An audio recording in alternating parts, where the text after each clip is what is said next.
L'empire démoniaque Antares est le lieu où tous les problèmes commencent. La ville était remplie du rugissement terrible d'un monstre, et chaque pas qu'il faisait détruisait la terre.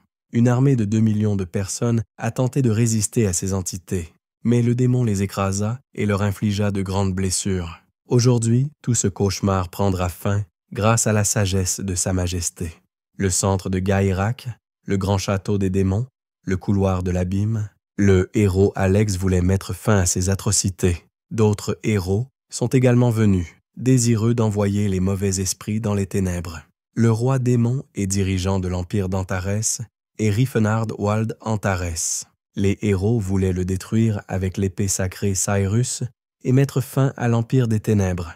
Mais Rifenard ne comprenait pas pourquoi Antares était appelé l'empire des ténèbres.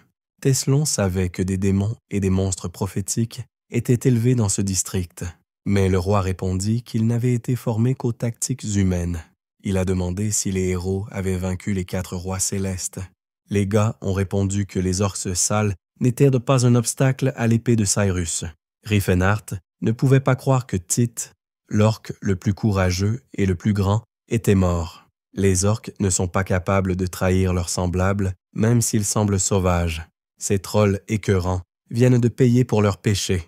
Le démon était désespéré, considérant que Teslon avait été impoli envers les trolls. Saint Hélène ajouta que le nain maléfique avait également rencontré la justice. Rifenard ne pouvait pas croire que même Makelin était mort. La mage de lumière, Jade Arkly, a déclaré qu'ils avaient également envoyé l'elfe noir prophétique dans un autre monde. Ces mots ont rendu le roi démon furieux.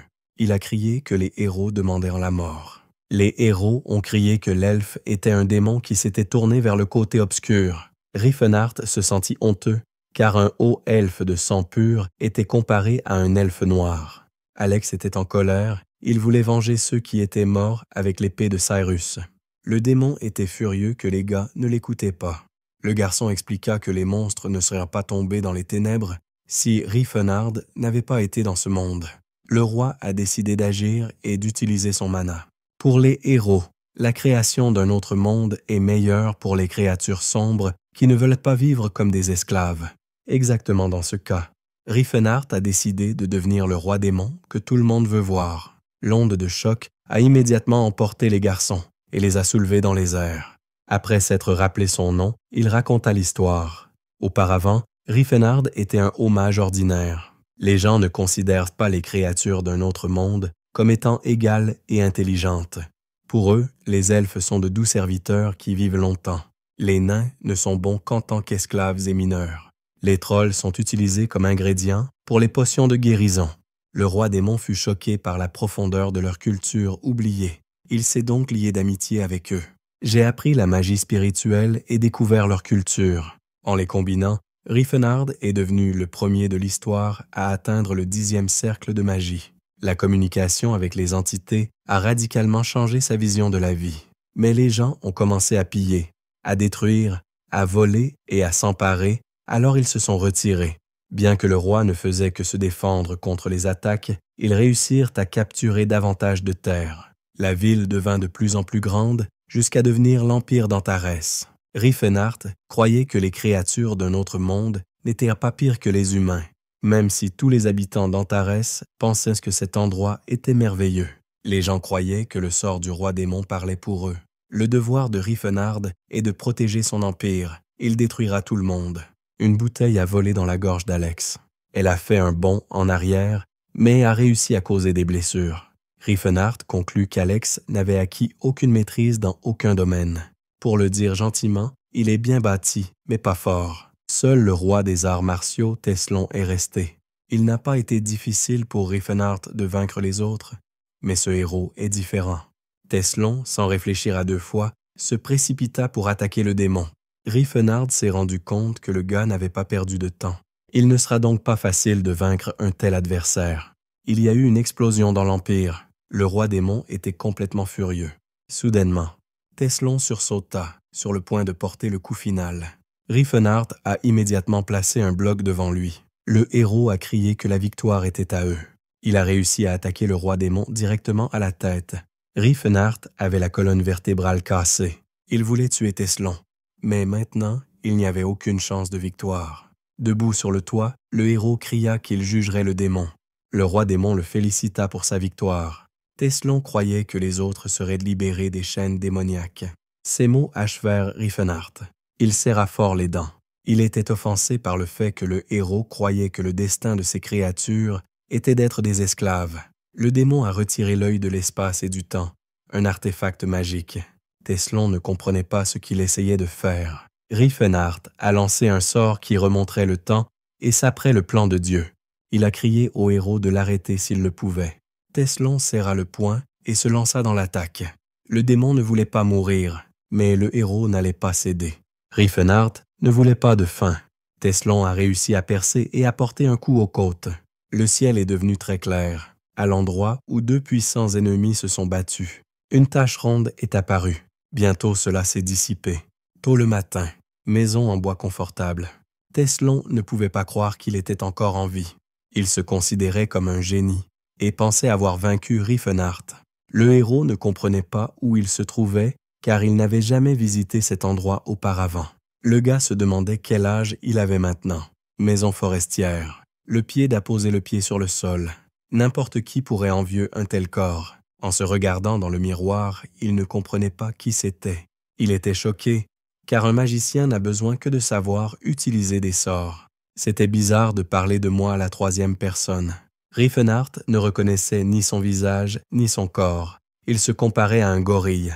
Il y a probablement eu un roc avec l'âme de l'étranger. Sourcils épais, regard intense.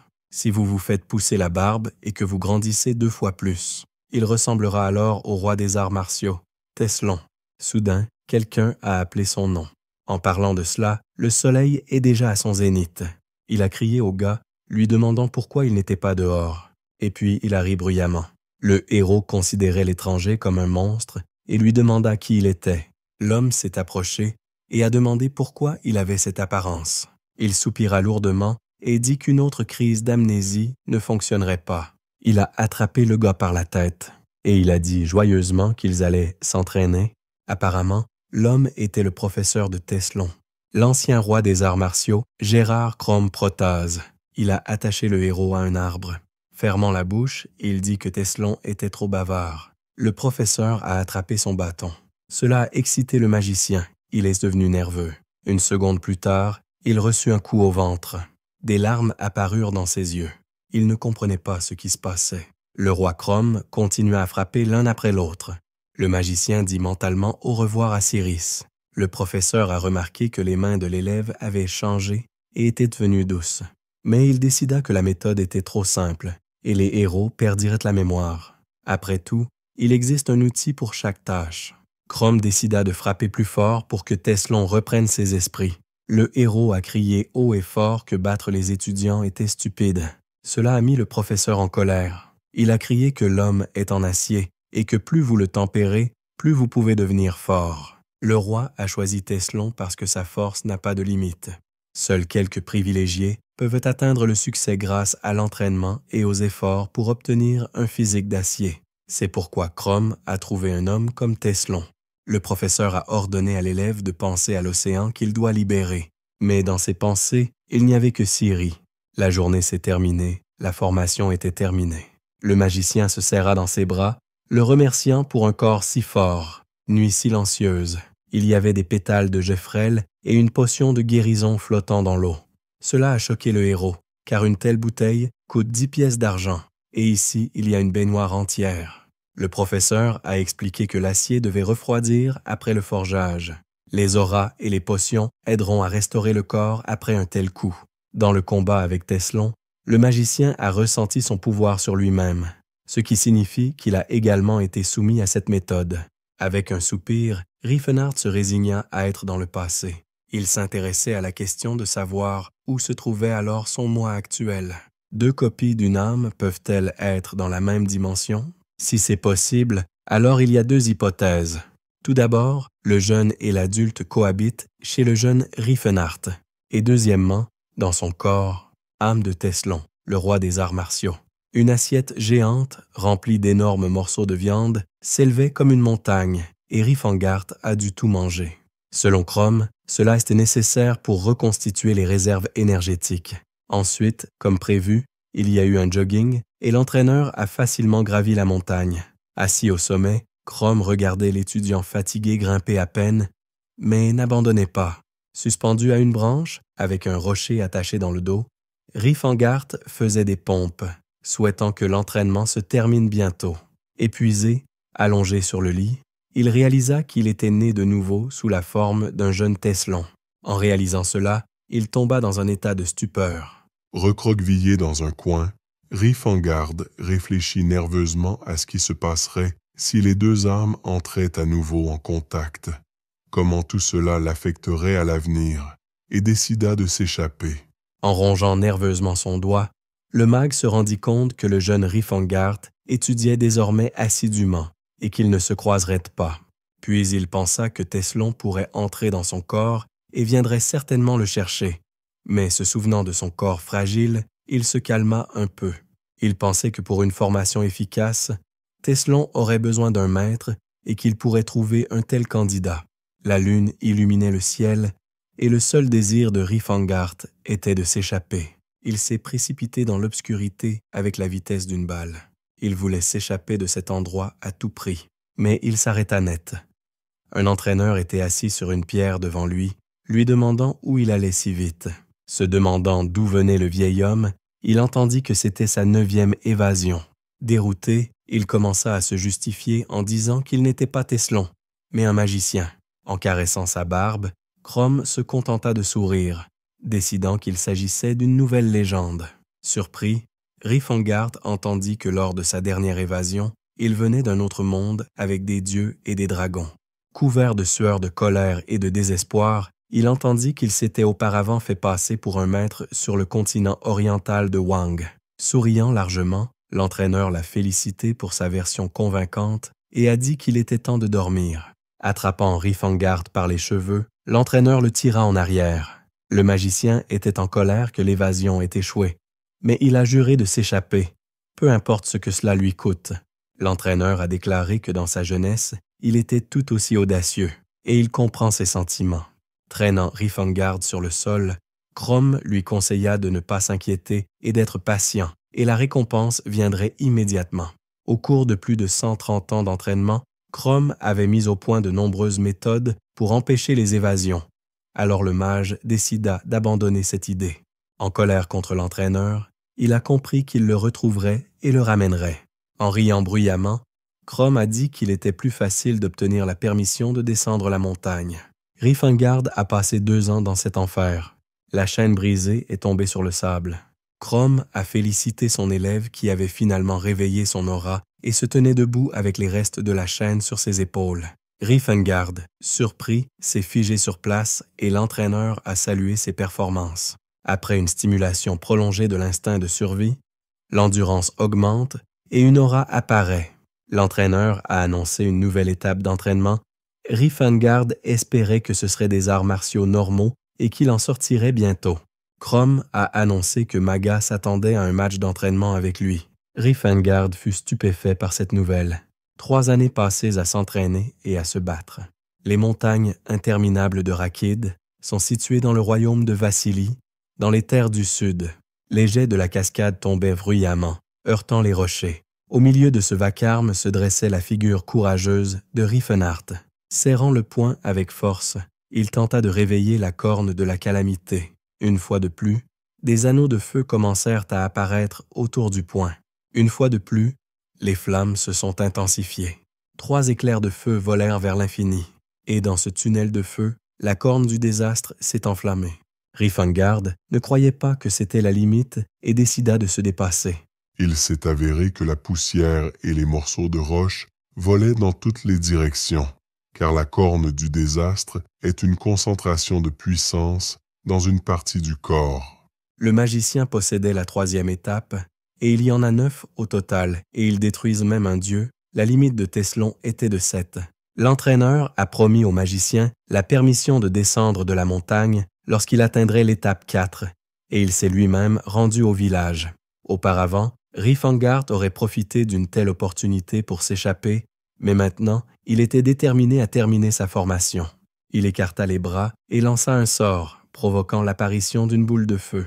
Avec force, il dirigea une balle d'air dans le tronc de l'arbre. Mais lorsque la boule de feu l'a touché, elle a laissé une trace à peine perceptible. Malgré le fait qu'il se souvenait bien de tous les sorts, son corps refusait de faire face à la magie. Un bruit à peine perceptible attira son attention. En regardant autour de lui, le magicien réalisa que ce n'était pas une personne. En voyant une patte verte avec de longues griffes, ses soupçons furent confirmés. Une énorme créature verte et hirsute regardait avec colère, faisant clignoter ses crocs et tenant une épée dans sa main.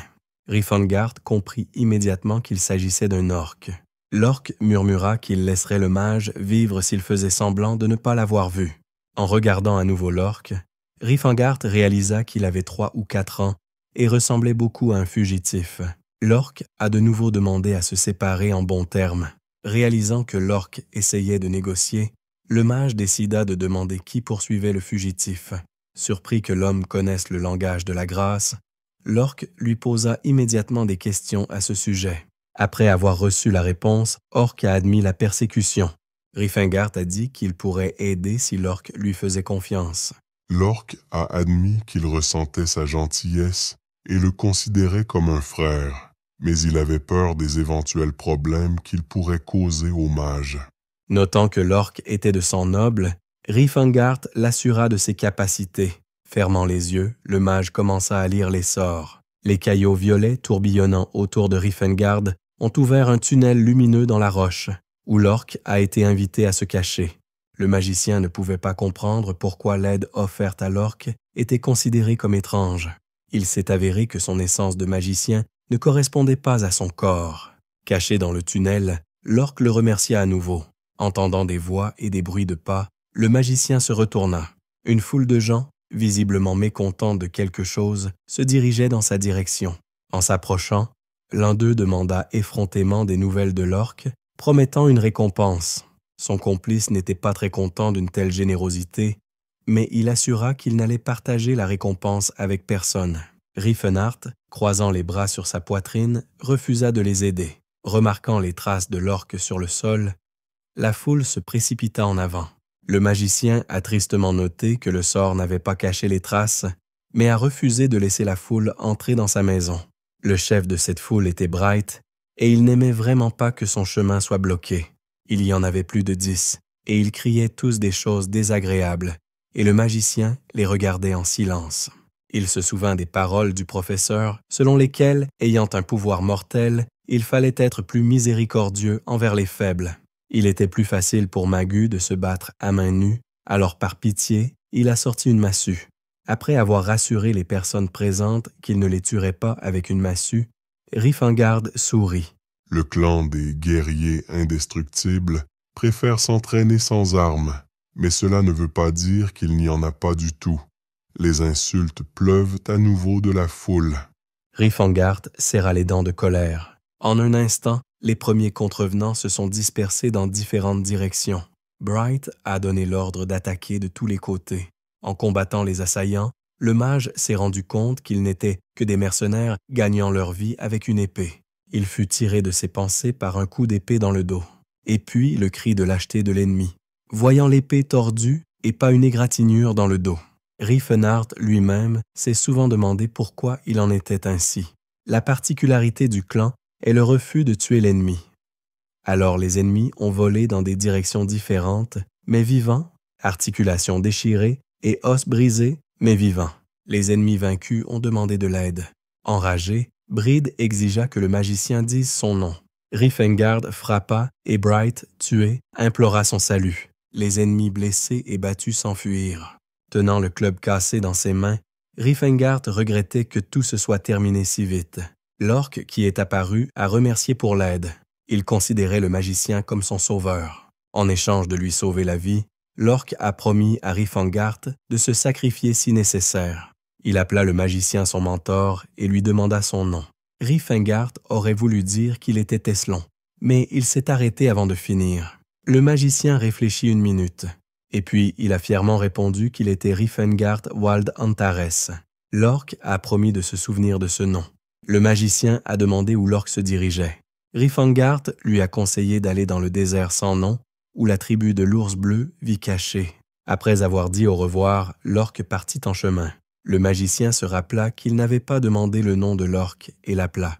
L'orque a dit qu'il était le fils de Moll, l'héritier de la hache de Tour. Le magicien, entendant que le nom de l'orque était Taït, se figea de stupeur. En regardant Taïd partir, il n'en croyait pas ses oreilles. Orc était le chef de la tribu de l'ours bleu, l'un des 4 rois célestes. Le magicien pensait que le vrai Tesselon aurait pu rencontrer Taïd et ne l'aurait guère aidé, mais Rifangart était heureux de cette rencontre. Il regarda longuement Taïd partir, se souvenant de sa vie passée.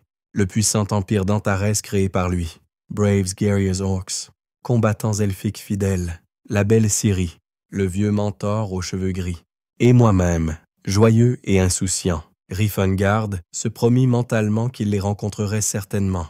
6 mois se sont écoulés, le petit matin a illuminé les montagnes. L'entraîneur Crom a commencé les entraînements du matin. Une puissante charge de ki flottait dans l'air. Le mage, ne s'attendant pas à cela, resta figé, la bouche ouverte. Rifengard, mettant en place une défense en spirale, a tenté d'esquiver la charge. Le mentor l'a félicité pour ses réalisations évidentes. Soudain, Crom se rappela comment l'étudiant prétendait être Rifengard. L'entraîneur a calculé que 10 ans d'entraînement n'avaient pas été vains, mais quelque chose le dérangeait. Crom n'aimait pas la taille étrangement petite de l'étudiant. Se souvenant de tous les rois des arts martiaux, l'entraîneur a noté qu'il ne mesurait pas moins de 2 mètres.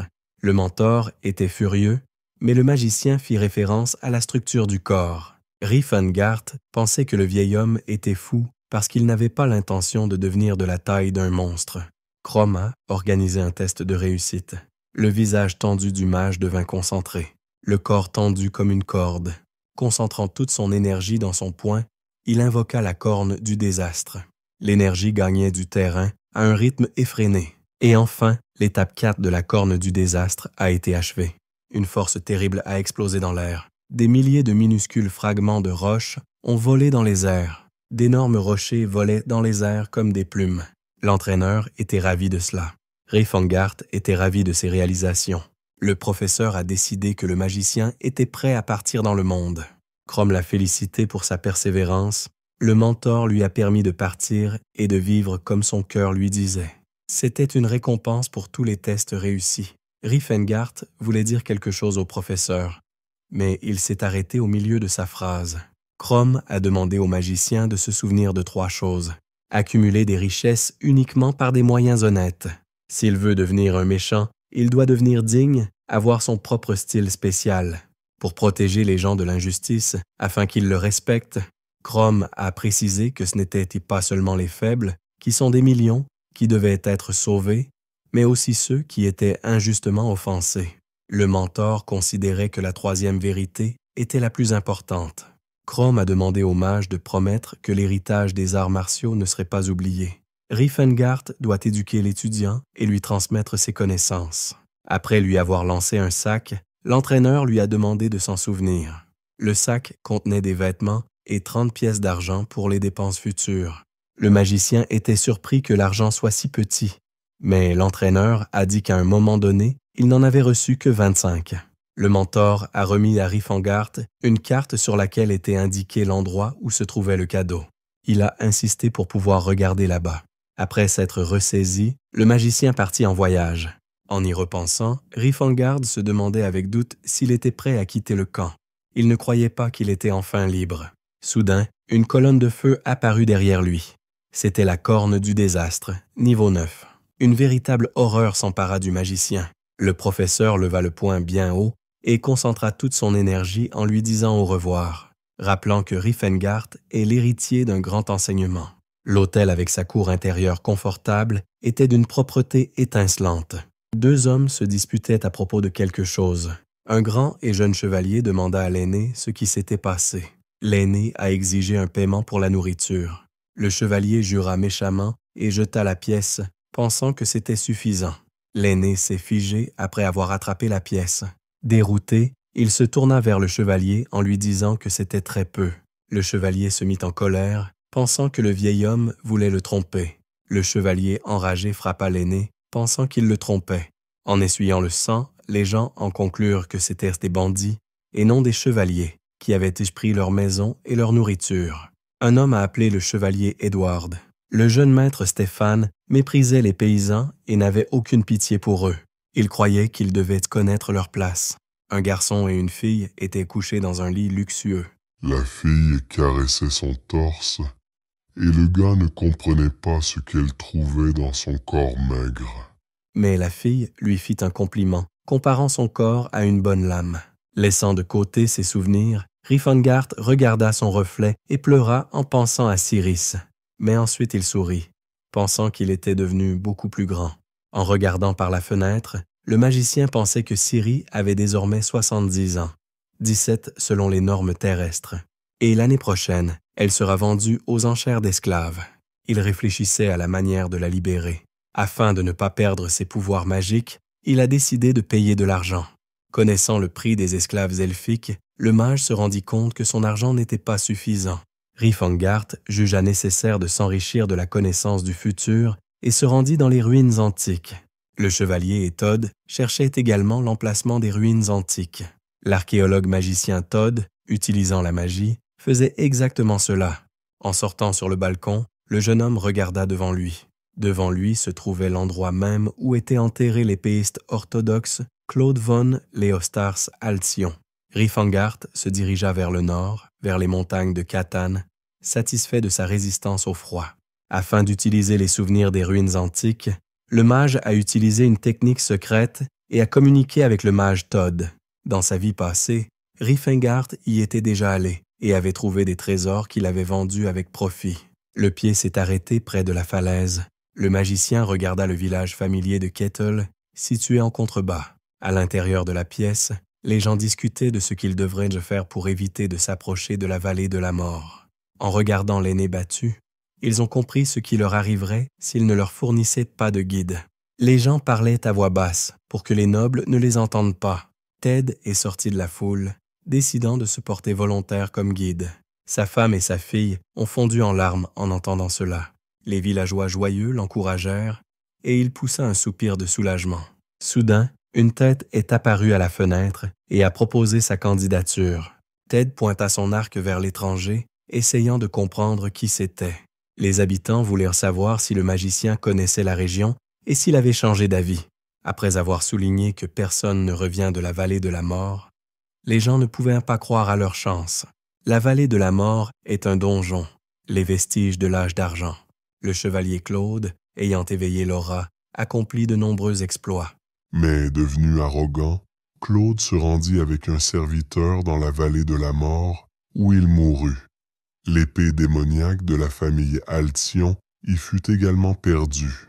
L'équipe s'est lancée dans un voyage dirigé par Stéphane von Repaldo Alcyon, le petit-fils de Claude. La fille elfe qui accompagnait Stéphane le combla de compliments. Rifengart, qui marchait derrière, n'était pas ravi d'une telle compagnie. Le magicien, regardant le jeune prêtre sciant, doutait de sa capacité à utiliser des sorts sacrés. Rifengart a noté que Silan ne ressemblait pas du tout à un homme. En voyant son vieil ami Todd, le magicien décida de lui parler. Mais il discutait avec Silan. Rifenhart a noté l'intérêt très étrange de Todd pour Silan. Le magicien n'en croyait pas ses yeux. La voix du chevalier le sortit de ses terribles pensées. Le gars ne comprenait pas pourquoi les habitants avaient si peur d'y aller, alors qu'il y avait plein de braves chevaliers autour. Considérant le gars comme un narcissique égocentrique, le magicien resta silencieux.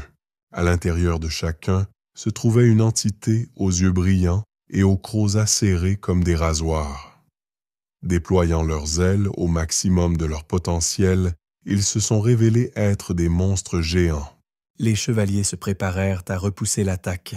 Avec un cri terrible, les entités se précipitèrent, préparant leurs puissantes pattes griffues pour la bataille. Stéphane ordonna à haute voix à ses chevaliers de se préparer à la bataille. Todd, sans perdre une minute, lança immédiatement des sorts pour invoquer une chaîne de feu. Frappées par le feu, les créatures se tournèrent dans le ciel comme des torches ardentes. À proximité, le prêtre Silanus appela à haute voix Philanens pour qu'il donne force et courage aux chevaliers. Rifengart a noté que Stéphane était un très bon guerrier. Le magicien s'est rendu compte que du point de vue des combattants, Ils étaient tous perdants. Il n'a pas pu terminer sa pensée. Rifengart remarqua que la foule d'orques réapparaissait effrayée. Un monstre enragé tomba du ciel comme une pierre sur eux. Les orques se transformèrent en pierre, ne couvrant leur tête qu'avec leurs mains. Volé dans un poing tendu, l'entité s'est brisée en morceaux dans les airs. Alors que personne ne prêtait attention à Rifengart, il utilisait également son pouvoir. Il y avait 2 itinéraires indiqués sur la carte. Si vous croyez l'histoire de Todd, il savait qu'il devait mourir. Les entités enragées émettaient des sons étranges. Le capitaine de l'expédition Stéphane s'est battu désespérément, à armes égales avec tout le monde. Mais ces créatures ont pratiquement détruit son armée. Et Stéphane s'en fichait complètement des gens. Silan a demandé à Rifengart de se cacher derrière les arbres jusqu'à ce que le danger soit passé. Les créatures célestes lançaient ses plumes comme des lances. Ils ont enfoncé leurs doigts dans les vêtements du magicien, mais ne lui ont pas causé de douleur. Rifengart a crié de douleur lorsque l'un d'eux lui a frappé les yeux. En pleurs de douleur, il était surpris d'avoir encore des larmes après l'entraînement avec Chrome. Le combat était terminé, et Stéphane ne s'intéressait qu'à la sécurité des magiciens et des prêtres. Il rugissait avec arrogance à propos de la force des chevaliers de la famille Alcyon. Ensuite, tout le monde a été libéré pour se reposer. Rifengart a exprimé sa gratitude au magicien Todd pour l'avoir sauvé. Trouvant le bon moment, le magicien a demandé à Todd des nouvelles de son ami. Ayant dit que son nom était Rifengard, il voulait savoir s'ils se connaissaient ou non. Todd était très surpris que Rifenhart ait un tel ami, notant que le magicien était très gentil et aimable, ce qui le laissa abasourdi. Todd a révélé que Rifengard étudie la magie jour et nuit. Le magicien voulait savoir si quelque chose d'étrange se passait, mais il a reçu une réponse négative. Todd a commencé à louer l'apparence de Rifenhart d'une manière étrange. Cela commençait déjà à mettre le magicien en colère, mais il demanda poliment des précisions sur les bizarreries du comportement de Rifengard, mais sans succès. Leur conversation fut interrompue par Silan, qui s'inquiétait de savoir si Mag l'avait envoyé soigner les orques. Les orques, peu habitués à une telle attention, se sentaient gênés. L'un des chevaliers exprima son mécontentement, estimant que les orques n'avaient pas besoin d'être traités. Rifengart a noté que le prêtre était très gentil et qu'il prenait soin de tout le monde de la même manière. Stéphane a demandé effrontément au magicien de faire immédiatement ses bagages pour le voyage. Rifengart a annoncé le plan de l'itinéraire, mais l'un des chevaliers n'a pas aimé sa voix. Après quelques heures, ils s'approchèrent de la forêt. Les chevaliers tremblèrent de peur, sachant qu'il y avait de nombreux monstres dans la forêt. Le magicien, voyant leur peur, sourit et suggéra du repos. Mais Stéphane donna l'ordre à tout le monde de se lever. Rifengard les a conduits sur un raccourci, non pas pour les contrarier, mais simplement parce qu'il était un magicien dans l'âme. Stéphane comprenait maintenant pourquoi cet endroit était devenu la tombe de son grand-père. S'arrêtant, il dirigea son regard vers l'avant. La vallée de la mort apparut devant lui. Stéphane n'en croyait pas ses yeux. Les ruines antiques de Platon étaient enveloppées de brouillard. L'expédition se dirigea rapidement vers l'entrée. En se rapprochant, tout le monde se figea sur place. Todd a pointé du doigt l'entrée. Tout le monde espérait qu'elle était sûre. Stéphane a dit à tout le monde de se préparer. Après avoir remercié Rifengart pour son travail, Stéphane lui ordonna de revenir, mais il souhaitait attendre et revenir ensemble. En frottant ses poings, le magicien voulait qu'ils entrent plus vite. Stéphane a exhorté ses guerriers à ne pas perdre de temps et à entrer dans les ruines. Rifengart ne leur souhaitait que du succès. Laissé seul près de l'entrée, il continua à leur faire signe. Dans une fière solitude, il a finalement décidé de faire ce pourquoi il était venu ici. Ces ruines étaient autrefois un centre logistique et une installation militaire. Rifengard se souvint qu'il avait été ici une fois avec Cyrus. Elle l'a aidé à trouver le passage secret et illumina le chemin. Et en guise de récompense, il lui donna un baiser. Les souvenirs submergèrent Rifengard. En s'approchant du mur, il savait déjà parfaitement quel code était utilisé ici. Mais tout s'est avéré moins simple. Le corps n'avait pas assez de mana. Le magicien a essayé à nouveau et tout a fonctionné.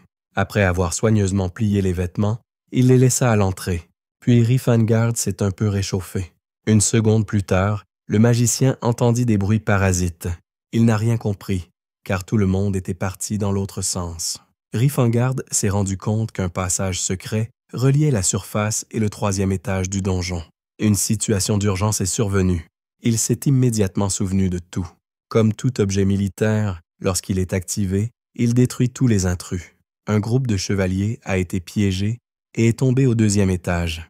Rifangart s'est rendu compte qu'il avait fait une erreur de calcul. Une lame acérée transperça l'un des chevaliers. Sous les yeux de Stéphane, Sir Thomas a été éliminé. Scrutant l'obscurité, Stéphane ne comprenait pas ce qui se passait. Une énorme hache était visible du coin de la rue, brillante. Puis un crâne effrayant est apparu de là, son orbite brillant en rouge. En voyant cela, Stéphane comprit qu'il avait perdu. La créature était de taille gigantesque, et une personne ordinaire ne peut certainement pas faire face à cela. Le prêtre Silan a lancé des sorts pour soigner les chevaliers. 1 minute plus tard, ils étaient comme neufs, et remerciant Silan. La magie protectrice de Todd a sauvé les gens lorsqu'ils tombaient dans un piège. Mais comment sortir du piège? Soudain, il y eut des cris et tout le monde se retourna pour voir ce qui s'était passé. Les guerriers se dispersèrent comme des quilles dans différentes directions. En voyant le monstre, tout le monde fut stupéfait d'horreur. 1 seconde plus tard, les gens effrayés se sont dispersés. Le prêtre Silan a prié son Dieu pour obtenir de l'aide. Silan a appelé au courage et à la bravoure des guerriers. Mais voyant comment tout le monde courait, Silan commença à faire honte aux chevaliers. Le prêtre demanda alors à nouveau à Philanance du courage pour les guerriers, et cela a fonctionné. Les chevaliers ont dégainé leurs épées et sont entrés dans la bataille. Ils avançaient comme des zombies, sans ressentir la moindre peur. Et la bataille a commencé. Todd a également participé à l'utilisation de sa magie. Les épées ont commencé à pleuvoir du ciel. C'était la magie de l'acier de fer. Mais, de manière inattendue pour tout le monde, un elfe entre dans la bataille. Lessia a porté des coups écrasants au monstre sans pitié. Plein de détermination et de courage, l'elfe se lança dans l'attaque. Mais ayant reçu un coup puissant, elle s'envola la tête la première. Appuyant sa main sur le sol, en sang, Lessia voulait savoir si son aide avait été utile à Stéphane. Stéphane a loué son travail et s'est précipité dans la bataille. C'était un combat à mort, où seuls les plus forts survivraient. Dans cette bataille, Stéphane a remporté la victoire en détruisant son adversaire. L'entourage du jeune maître s'inclina devant sa détermination et son courage chevaleresque. Se souvenant de la défaite du chevalier Claude, Stéphane ordonna à tout le monde de se regrouper. Un énorme caillot de feu se dirigea vers les guerriers. Il y a eu une puissante explosion et des tas de débris ont volé dans les airs. Un monstre enflammé de taille énorme apparut devant eux. Les orbites brillaient d'une lumière vive et des flammes jaillissèrent de la bouche. Il frappa d'un poing enflammé et des dizaines de guerriers volèrent dans différentes directions. Les chevaliers restants se dispersèrent et seul Stéphane resta courageusement sur place, appelant à un combat jusqu'au bout. Le monstre avançait avec confiance, délivrant de nouveaux coups et détruisant les guerriers comme des fourmis. Stéphane resta fermement en place, ne couvrant que sa tête des éruptions de feu. Il réfléchissait fébrilement à la manière de ne pas mourir. Stéphane a décidé de se battre jusqu'au bout. Sautant haut dans les airs, il était prêt à attaquer, au nom d'Altion. On le qualifiait de décisif, et il ne pouvait pas agir autrement. D'un coup dévastateur, il perça la patte enflammée du monstre, mais il reçut alors un coup violent à la mâchoire. Faisant un salto dans les airs, il lâcha l'épée de ses mains et vola à une vitesse folle. Les chevaliers d'Altion le regardèrent s'approcher rapidement du sol. Tombé au sol, Stéphane ne pouvait plus bouger et a perdu connaissance. Le prêtre Silan appela précipitamment Philanon, lui demandant de l'aide pour combattre le monstre. Et l'aide est arrivée. Le premier éclair brillant a frappé la tête du monstre avec son coup. Mais cela n'a fait que rendre le monstre encore plus en colère. Le prêtre ne s'attendait pas à une telle tournure des événements et resta un instant perplexe.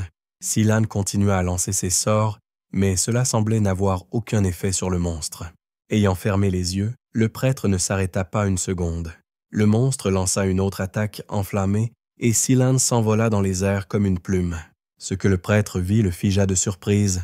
Leur guide se tenait devant lui, le protégeant du monstre avec son corps. Sans perdre de temps, le guide porta plusieurs coups puissants au monstre. Et puis il s'est arrêté, ne comprenant rien.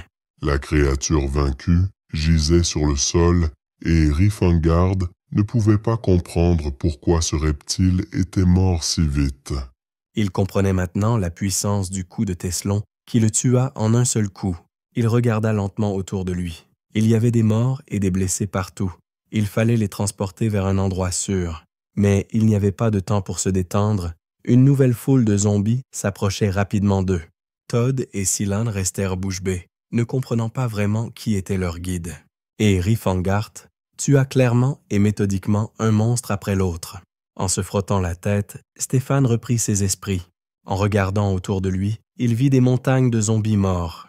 Ne comprenant rien, Stéphane demanda à son assistant ce qui s'était passé. Ayant appris la vérité, le jeune homme poussa un cri, n'en croyant pas ses oreilles. Il était perplexe qu'un simple guide soit un maître en arts martiaux. S'approchant de Rifengard, il s'excusa et lui demanda son nom. Le magicien a failli le laisser échapper, mais il s'en est rendu compte à temps et s'est appelé Rifen. Stéphane s'intéressait au genre de clan auquel appartenait Rifen, et Todd pensait qu'il n'avait jamais entendu parler d'un homme aussi fort. Le jeune maître, en apprenant que Rifen était un roturier, perdit immédiatement tout intérêt pour lui et se détourna avec mépris. Il tapota hautainement l'épaule de Rifenard et le félicita pour son travail. N'ayant pas l'intention de rester silencieux, le magicien a qualifié Stéphane et l'armée d'impuissants, et sans lui, il serait déjà des cadavres. Le jeune maître s'est mis sérieusement en colère, exigeant le respect de la famille Altion. Stéphane et son assistant décidèrent que le roturier n'était pas familier avec l'étiquette, mais voulait savoir qui le lui avait appris. Maître Gérard était connu dans le monde entier, mais Rifangart décida de garder le silence à ce sujet sans donner de réponse précise. Stéphane ne le croyait pas, mais le magicien suggéra de mieux prendre soin des blessés. L'assistant de Stéphane n'aimait pas la manière de communiquer de Rifenard. Il le trouvait arrogant. L'assistant savait que seuls les plus hauts gradés communiquaient avec leurs subordonnés de cette manière. Il considérait le magicien comme étant très étrange, avec beaucoup d'expérience de vie qui ne correspondait pas à son âge. En se détournant, Rifangard entendit la voix du prêtre lui demander sa taille. Après avoir répondu à la question sur la taille, Silan s'est intéressé au poids. Le prêtre s'intéressait à la manière d'obtenir un tel physique et le mage se méfiait d'une telle amabilité. Silan a grandi dans un orphelinat, il était toujours taquiné à cause de son apparence, mais il voulait être comme Rifengart. Le prêtre a toujours voulu avoir un corps fort, une voix grave, c'est pour cela qu'il a même rêvé de devenir moine. Mais tout s'est mal passé. La croissance s'est arrêtée, la musculation n'a pas fonctionné, et seuls les cheveux ont poussé à une vitesse folle. Silan a toujours admiré les gens grands et musclés, et quand Rifengart partait en reconnaissance, il se préparait avec lui. Le magicien l'arrêta, prétextant que quelqu'un ici pourrait avoir besoin de l'aide du prêtre. Stéphane s'est alors porté volontaire pour accompagner Rifengart, laissant Lessia en charge. Le magicien ne se souciait pas de savoir qui l'accompagnait. Ils marchèrent dans le couloir désert, Rifengart devant et Stéphane derrière. Le jeune maître considérait le magicien comme un roturier et un parvenu arrogant. Il rêvait que des démons apparaîtraient et qu'il les vaincrait tous, remettant ainsi ce bâtard à sa place. Avant même qu'il puisse réfléchir, Stéphane s'est évanoui et a commencé à tomber. C'est Rifengart qui l'a magistralement neutralisé pendant un moment. Le magicien sentit des zombies s'approcher de lui par derrière. Les crânes claquaient désespérément leurs mâchoires. Rifengart entra dans la bataille, détruisant ces bâtards un par un. Après avoir fini avec les zombies, il s'est attaqué à la proie. Après avoir ouvert l'entrée secrète, il entra à l'intérieur. En s'approchant de l'étagère, le magicien commença à chercher désespérément quelque chose. C'était un sac sans fond qui réduisait la taille et le poids des objets de 10 fois. Ayant trouvé tout ce dont il avait besoin, il était très heureux. Stéphane s'assit par terre et se frotta la tête, ne comprenant pas ce qui s'était passé. Rifengard était rusé lorsqu'il disait que Stéphane avait été frappé à la tête par des monstres. Il remercia le magicien en serrant les dents. Rifengard se contenta de sourire en réponse. Il a répété cette procédure 3 fois avec Stéphane pendant qu'il nettoyait les ruines. Stéphane ne comprenait pas ce qui lui arrivait et quand il ratait les coups, le magicien suggéra de revenir en arrière. Après avoir exploré la majeure partie du territoire, Stéphane a décidé de revenir. L'armée se dirigea vers la sortie. Silan, discutant avec Rifengard sur le chemin, ne pouvait pas croire qu'il était un roturier ordinaire avec de telles capacités. Le prêtre ne pouvait pas comprendre qu'une personne ordinaire puisse communiquer si peu cérémonieusement avec la noblesse. Le magicien a décidé d'être plus prudent et de resserrer son étiquette. Finalement, ils atteignirent la sortie. Sœur Stéphane sortit et se figea sur place. Les autres se figèrent également, levant les yeux. Un visage féroce, terrible, respirant lourdement la fumée, planait sur eux. C'était un grille monstrueux. Riefengaert ne parvenait pas à comprendre d'où venait cette bête.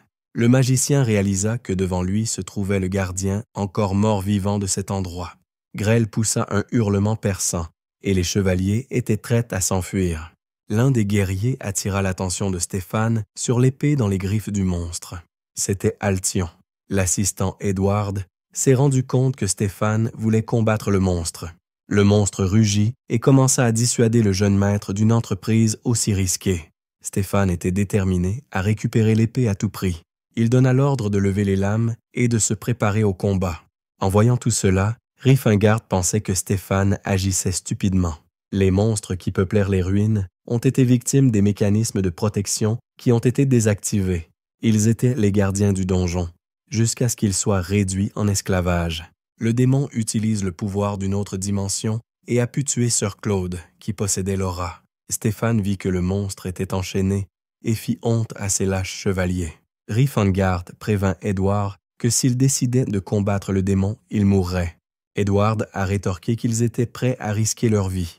Édouard a exhorté tout le monde à oublier la peur et à combattre le démon avec dignité. Le prêtre a demandé une bénédiction à Philanens. Avec des cris sauvages, l'armée s'avança vers le démon. Et puis les premiers chevaliers tombèrent vaincus. Les craintes de Riefenard n'ont été que confirmées.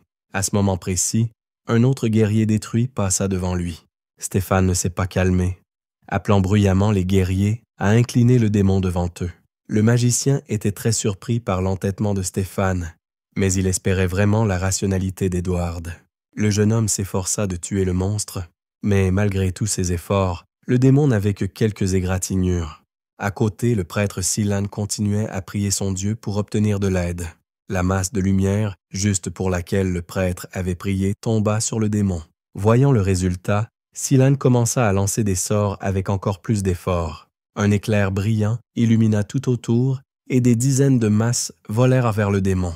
Profitant du moment, l'elfe chevaucha le démon, grimpa sur le sommet de sa tête et se prépara à frapper. Après avoir frappé, elle vola tête baissée, entendant les éloges de Stéphane. Riefenard a noté que Lessia était très courageuse et compétente. Todd lança des sorts, invoquant un blizzard, et le mage commença à douter qu'il ait pu sous-estimer ces gars-là. L'énorme colonne de neige ressemblait plus à une tornade qu'à un blizzard. Les murs ont changé de couleur. Autrement dit, ils sont devenus ternes. Le haut-parleur prononça des mots mystérieux et les chaînes du démon devinrent rouges. La défense du système est entrée dans sa deuxième phase et des rochers incandescents ont volé dans toutes les directions. Ne s'attendant pas à cela, Riefengaert jura. Le démon libéré fit un bond en avant, et avec fracas, il atterrit directement sur la foule des chevaliers, les écrasant sans pitié avec sa masse. Voyant de nouvelles victimes devant lui, il poussa un cri perçant. Stéphane brandit son épée dans l'espoir de tuer le monstre, mais il fut renversé par une boule de feu qui le frappa au plexus solaire. Stéphane ouvrit grand la bouche par manque d'air et cracha du sang. Édouard a essayé d'appeler le jeune homme, mais il ne montrait aucun signe de vie. En s'approchant, Édouard vit que Stéphane avait déjà repris ses esprits. Lessia et sœur Stéphane se précipitèrent pour attaquer à nouveau le monstre. Le démon a détruit sans pitié tout sur son passage. Les chevaliers ont essayé de s'échapper, mais en vain. De manière inattendue pour tout le monde, Silan décide de se rapprocher. Debout dans l'enfer même, il récitait ses sorts. Une minute plus tard, ses pupilles se dilatèrent d'horreur. Riefengaert réussit à peine à protéger Silan du flot de feu. Il retint avec confiance l'anneau de feu, les empêchant de mourir. Après s'être excusé auprès de Silan pour sa lenteur, Riefengaert marcha avec confiance vers le monstre. En s'approchant, il évalua l'ampleur de cette bête. Pendant un instant, le magicien douta de pouvoir vaincre le monstrueux grêle. Mais la curiosité l'emporta et il se prépara au combat. Étant magicien, il n'a pas tenté le destin si durement. Mais maintenant, il est un maître d'arts martiaux et le professeur serait heureux de le voir combattre un ennemi aussi fort. Le démon, sans une seconde d'hésitation, lança une charge de balle chi.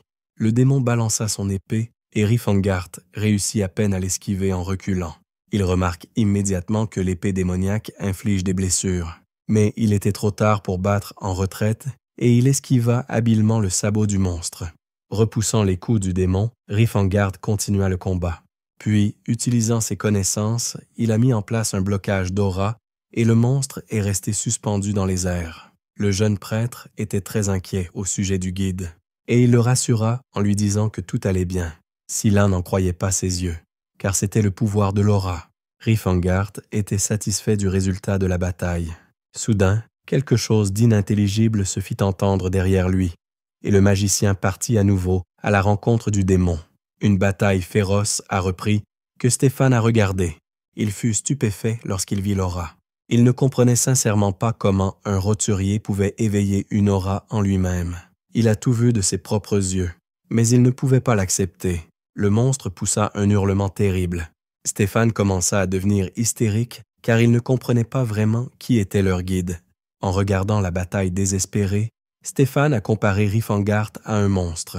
Le démon attaqua sans s'arrêter une seconde, mais Rifengart esquiva habilement ses coups. Ce n'est qu'à ce moment-là qu'il réalisa à quel point ses capacités étaient incroyables. Rifengart entendit un cri strident alors qu'il enfonçait son épée dans la patte du démon avec précision. Mais même un garde blessé est difficile à vaincre. Le mana qui tombe sur eux les guérit complètement. Et cette machine est à nouveau prête pour la bataille. Rassemblant toutes ses forces, le mage s'élança comme une flèche. Après avoir fermement saisi le coude du démon, il décida de s'entraîner à briser l'articulation. Ensuite, Rifengart plana dans les airs et donna au monstre un bon coup de pied dans la bouche. Et pour le dessert, pratiquer des techniques de frappe. Il se rendit compte que cet animal était la poire parfaite pour se raser. La foule des chevaliers regardait la bataille comme si elle était fascinée. Rifengart en a eu marre et a décidé d'achever le monstre d'un seul coup en utilisant la corne du désastre. Mais il se rappela alors que la force du coup ferait tout simplement s'effondrer le donjon. Soudain, il entendit la voix de Todd lui dire de recouvrir l'épée du démon d'aura. Mais malheureusement, Rifengart ne savait pas comment couvrir les armes d'aura. Todd ne pouvait pas comprendre comment quelqu'un pouvait ne pas savoir ça. Le mage entendit Silan l'appeler désespérément. Cela commençait à l'irriter. Le prêtre s'intéressait à la force du corps de Rifengart et, ayant reçu une réponse affirmative, il planifia quelque chose. Silan a décidé d'utiliser la bénédiction de Philanance. Le prêtre a demandé à Philanance d'imprégner la lame du mage de pouvoir, serrant fermement les dents. Rifengart attrapa le démon par les pattes et le souleva très haut dans les airs. Et puis, il le jeta sur lui avec force. Le magicien se rendit compte qu'utiliser un sort destiné au métal sur des personnes était une mauvaise idée. Silan, heureux que son sort ait fonctionné, exigea à haute voix que le monstre soit achevé. Rifengart pensait également qu'il était temps d'en finir avec ce démon. S'approchant, il lui donna un coup de pied divin de toutes ses forces, et le genou divin s'envola jusqu'au sommet. Et puis, concentrant toute son énergie dans son poing, frappe divine. Les chaînes et les restes du démon dispersés dans les airs, Rifengart fut victorieux. Système de sécurité, pour restaurer les gardes détruites. Le magicien exigea que le sort lui soit levé le plus vite possible, mais Silan ne croyait pas que tout était terminé. Stéphane, s'appuyant sur Edward, appelé le personnage principal.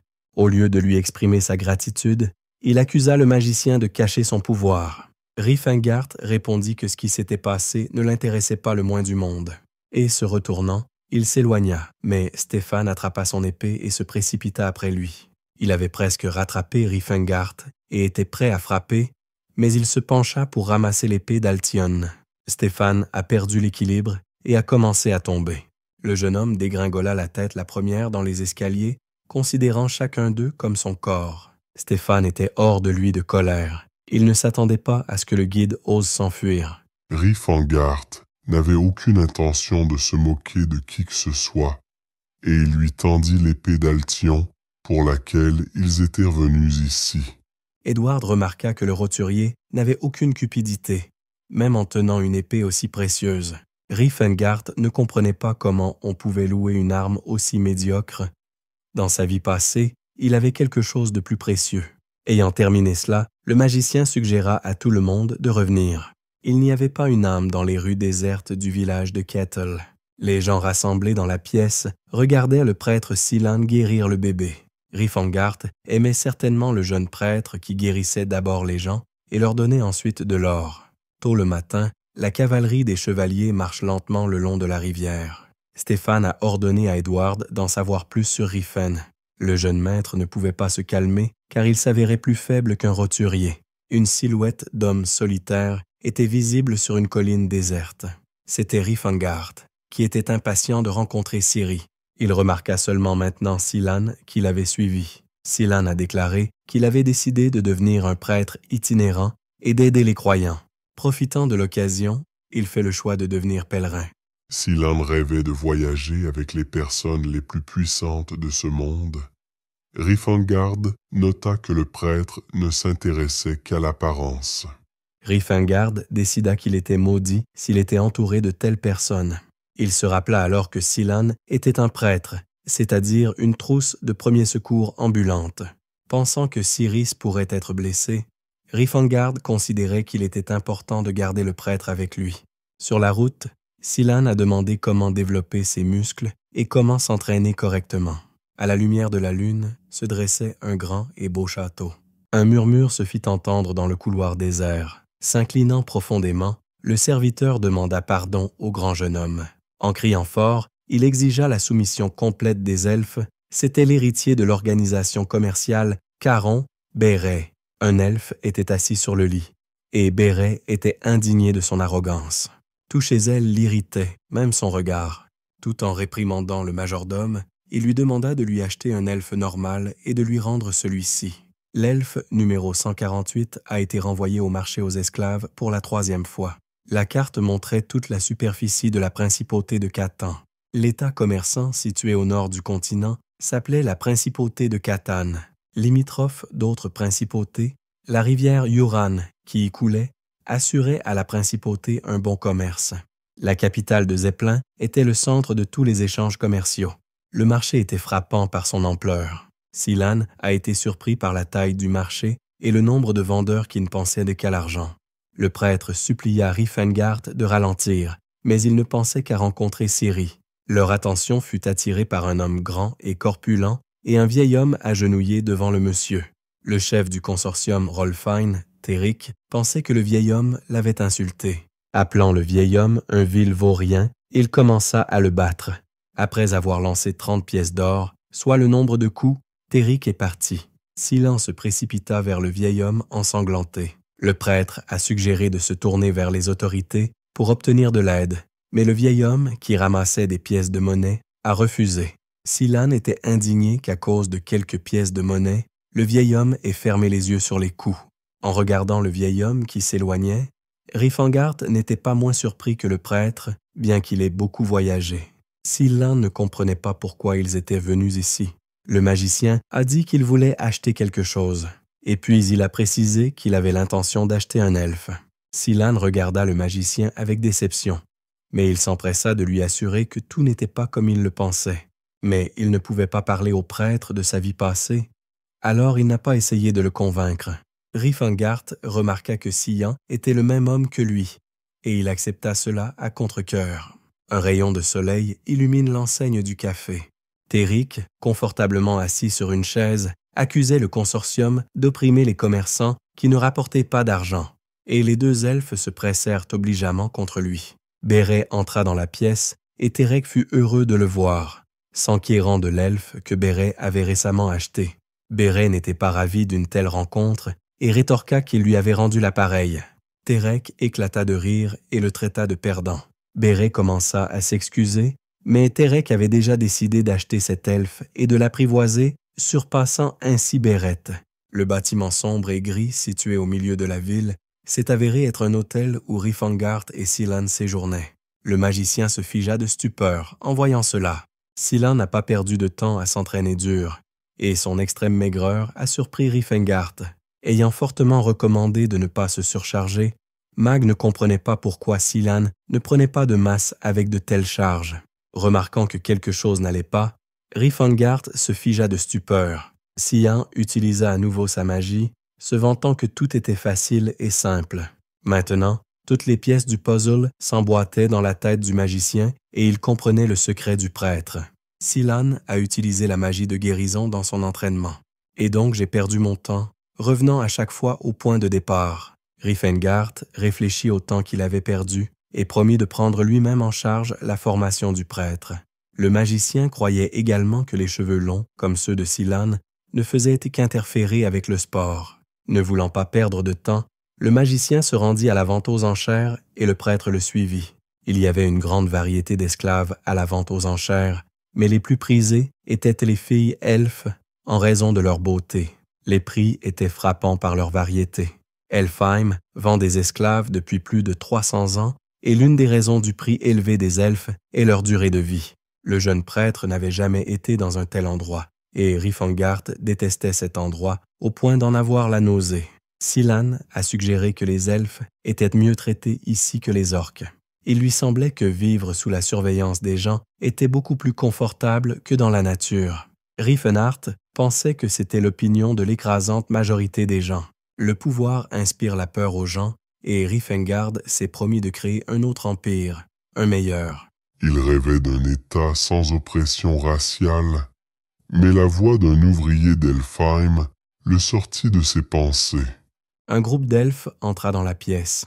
Silan, surpris et embarrassé, se couvrit le visage de ses mains, et l'ouvrier, le prenant pour une fille, ne comprenait sincèrement pas pourquoi on amenait des femmes dans un tel établissement. C'étaient de vrais fées des forêts, mais Rifengard voulait une peau plus foncée. L'ouvrier d'Elfheim a remarqué que le monsieur avait un goût très inhabituel. Cela dit, juste pour eux, à Elfheim, il y a un tel guerrier elfe. Ayant proposé de l'accompagner, ils se dirigèrent le long du couloir du château. Dans la cour, près de la fontaine, les elfes faisaient du sport pour rester en forme. En passant devant la cuisine, l'ouvrier a mentionné la qualité de la nourriture pour ses patients. Arrêtant brusquement le bavardage de l'ouvrier, Rifengard ordonna qu'il soit finalement conduit auprès de l'elfe. L'ouvrier serra les poings, mais resta silencieux. S'approchant des portes gardées par des gardes, l'ouvrier exigea l'elfe numéro 148. Debout devant les portes ouvertes, ils virent une salle pleine de candidats elfes s'entraînant avec diligence avec des épées. Regardant attentivement la foule, il désigna l'elfe dont Rifengard avait besoin. En voyant Ciri, les yeux du magicien se remplirent de larmes. Ses cheveux couvraient ses yeux. Les jetant négligemment de côté, Ciri regarda tristement quelque part sur le côté. La carte montre l'itinéraire de Rifenhart. Le laboratoire sombre était rempli de toutes sortes d'anneaux et de réactifs. Ciri interdit catégoriquement à Rifenhard de mélanger les deux composants incompatibles. Mais il ne l'écouta pas et une explosion retentit dans la pièce. Après s'être excusé, Rifengard commença à se justifier. Mais Ciri se contenta de rire, se rappelant que la même chose s'était produite hier. En essuyant son visage, elle pensait qu'il était très mignon pour son âge. Il lui a demandé de ne pas l'appeler ainsi formellement, mais elle est restée silencieuse. Ciri elle-même ne savait pas pourquoi, mais elle ne pouvait pas faire autrement. Des langues de feu ont englouti la zone autour du château. Debout sur le balcon, Rifengard regardait au loin. Derrière lui, ses fidèles serviteurs inclinèrent la tête. L'orque s'inclina respectueusement, rendant un dernier hommage à son maître. Rifengard savait que sa fin était proche, mais il encouragea ses sujets. Il savait que plus de 2 millions de soldats étaient revenus chercher sa tête. N'acceptant pas le fait de l'existence des magiciens, ces soldats étaient prêts à tout détruire autour d'eux. Conscient qu'ils seraient abandonnés, il insista pour que ses sujets fuient seuls. Après s'être excusé auprès d'Alpoth pour sa prophétie intempérante, Rifengard sourit tristement. La prophétie dit que la personne qui traverse l'abîme de Daimon et détruit le pilier de Okril accordera à tous le salut et une vie meilleure. Rifengard se souvint que les nains l'avaient appelé Sauveur lorsqu'il avait détruit la moitié du sanctuaire. Le magicien espérait qu'il survivrait à cette journée et se reverrait. Rifengard a beaucoup insisté pour que Ciri parte avec tout le monde. Le magicien demanda à Ciri, en cas de mort, de se trouver un homme bon, mais elle dit qu'elle n'attendrait que lui. Il voulut protester, mais Siri l'interrompit en lui assurant qu'elle attendrait. Debout en silence, ils se regardèrent dans les yeux pendant un long moment.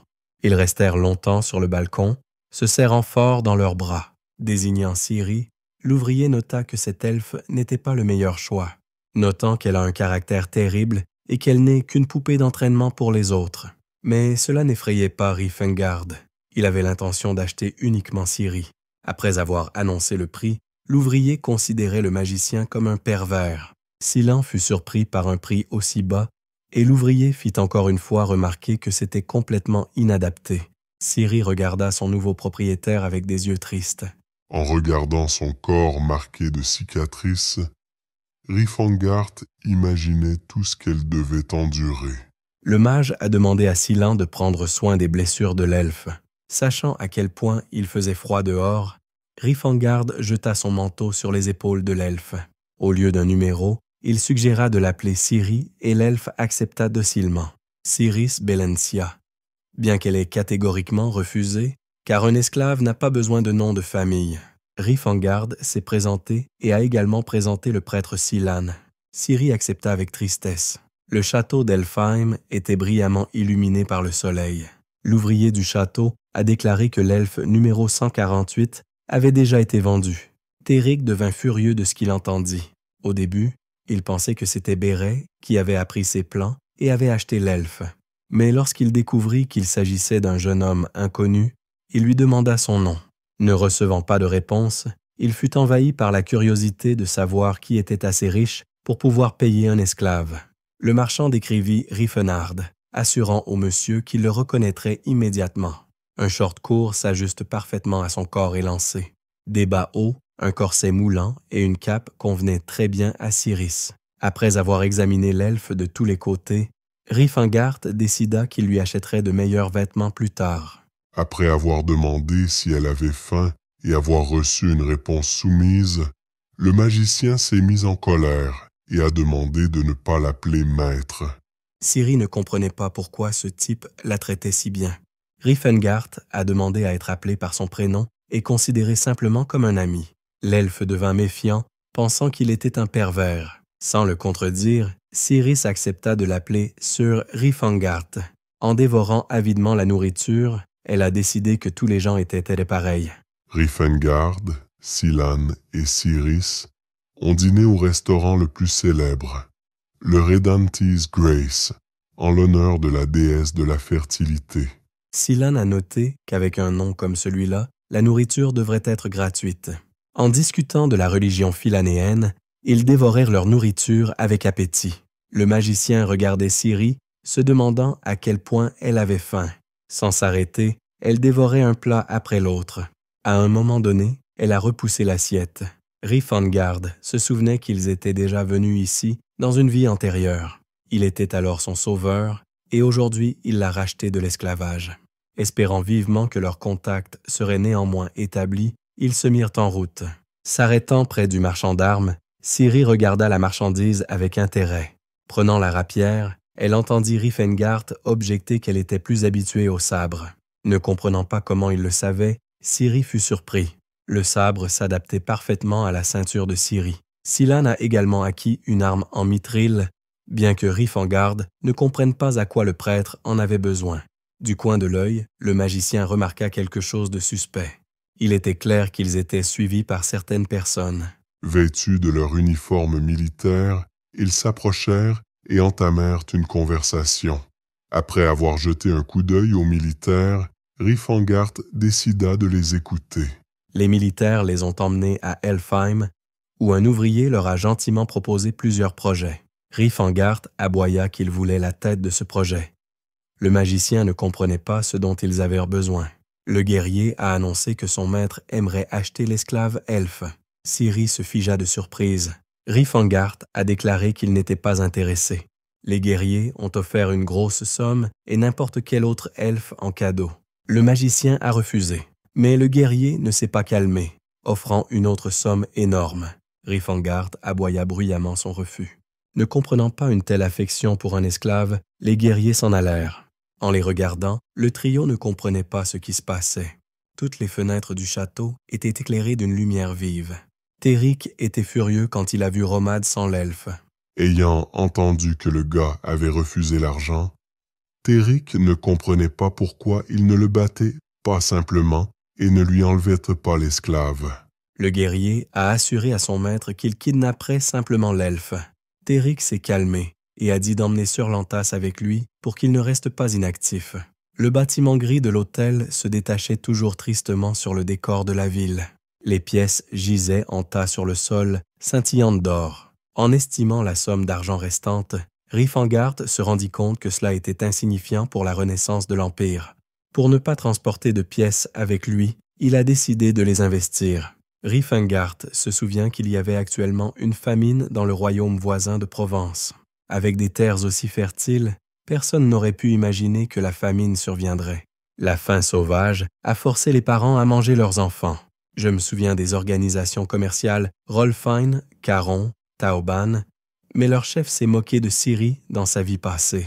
Il préférait le concurrent Rolfine et l'unification Taoban. Assis à la table se trouvait le chef de l'association Taoban, à savoir Sivolt Taoban. Le serviteur a prévenu du visiteur, mais Sivolt a demandé d'expulser l'étranger du palais. Mais en apprenant que l'invité offrait 1000 de zlotis, le chef fut choqué. Teslon s'est exclamé qu'il voulait investir tout cet argent dans l'armée. Il devait être livré au royaume de Provence avant le début des vendanges du printemps prochain. Sivold répondit que l'effet serait le même que celui du savon, que les orques n'achetèrent pas. Le héros a décidé d'assumer les pertes si l'investissement n'était pas rentable, mais le patron lui a demandé de reconsidérer. En raison du refus, Teslon décide d'aller ailleurs, mais Sivold lui demande d'arrêter. Il a suggéré d'investir dans une option plus fiable afin d'atteindre la prospérité. Le personnage principal était persistant. Il m'a dit de me dépêcher et d'apporter le contrat. Mais Sivolt devait tenir une promesse, ne pas dépenser son argent pour autre chose. Cette organisation possède une branche dans le royaume de Grême, où une route vers le nord a été récemment construite. Teslon a demandé au directeur de Taobang d'obtenir des informations sur une personne. Sivolt a donné le feu vert, alors le héros a décidé de profiter de l'occasion et de se renseigner sur Riffenhart. À ce moment-là, Ciri se tenait dans le palais, se préparant pour l'entraînement. Elle saisit habilement le poignard et commença à élaborer des tactiques. Le partenaire a été choqué par la rapidité de la fille. Chacun de ses mouvements était brusque. Elle se souvenait de son enfance. Maman Cyrus m'a dit que les hauts elfes étaient les gardiens de la forêt. Tout le monde vivait heureux sous la protection du grand Elfheim. Elle demanda à Cyrus de ne pas oublier qu'ils étaient les héritiers des grandes fées. Les larmes aux yeux, elle regardait sa maison brûler. Au fil du temps, la fille a commencé à apprendre la loyauté et la douceur afin de devenir un bon produit. Mais les autres elfes se moquaient cruellement d'elle. Ciri était assise seule dans la cabine, sans nourriture ni eau. Les fées se moquaient d'elle. Le fait qu'elle soit supérieure et de sang pur leur donnait une raison supplémentaire de se moquer d'elle. Sa consolation était la voix de l'épée, car les adultes se battaient fièrement dans son enfance. Alors elle tomba amoureuse des lames. Beaucoup de temps s'est écoulé depuis, et les souvenirs ont commencé à s'estomper. Mais elle gardait cette phrase au plus profond de son cœur. Notre fille bien-aimée, n'oublie pas notre fierté. Il y eut un battement de main, ce qui attira l'attention de Cyrus. Le partenaire était ravi de la rapidité du corps et de la dextérité des mains. L'elfe répondit que c'était juste une question d'habileté et qu'il fallait juste essayer. Elle rit et imita Rifen pour détendre un peu l'atmosphère. Soudain, une voix masculine lourde se fit entendre. Une foule d'étrangers s'est approchée de la porte et a ordonné à Ciri de les suivre. Ils ont décidé d'emmener la fille à son véritable propriétaire. Ciri était sérieuse, elle devinait ce qui l'attendait. Le chef dit avec un regard sérieux qu'il conduirait l'elfe à son véritable maître. Cyrus regarda l'homme un peu distraitement, mais ne répondit pas. Il y avait plus d'une douzaine d'hommes debout à la porte, regardant les deux filles. Scylla était outrée par les actions des étrangers. Alors elle a demandé qui ils étaient. L'un d'eux répondit fièrement que l'elfe ne pouvait pas compter sur de l'aide car il s'était occupé de tout. Après ces mots, un autre invité a attaqué la jeune fille avec colère. Mais Ciri intercepta immédiatement le coup de la lame et couvrit son partenaire de sa main. Et puis, elle a plongé ses lames dans un homme qui s'emballait. Cela offensa les étrangers et ils se jetèrent immédiatement sur l'elfe en Troie. Ciri était entourée de ses invités maléfiques qui prévoyaient de la vendre comme une marchandise.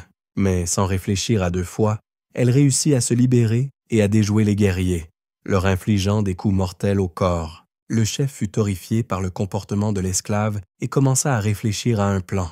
Voyant ce que la fille faisait à ses partenaires, il conclut que l'elfe n'était pas faible. Le guerrier voulait que Philanès fasse tomber sa masse de lumière juste sur ces hommes insolents. Soudain, le danger est apparu derrière lui et Ciri a immédiatement repoussé Cylane. C'était une épée qui transperça l'arbre avec une grande vitesse. Le chef a crié que personne ne se soucierait de la mort du jeune pèlerin.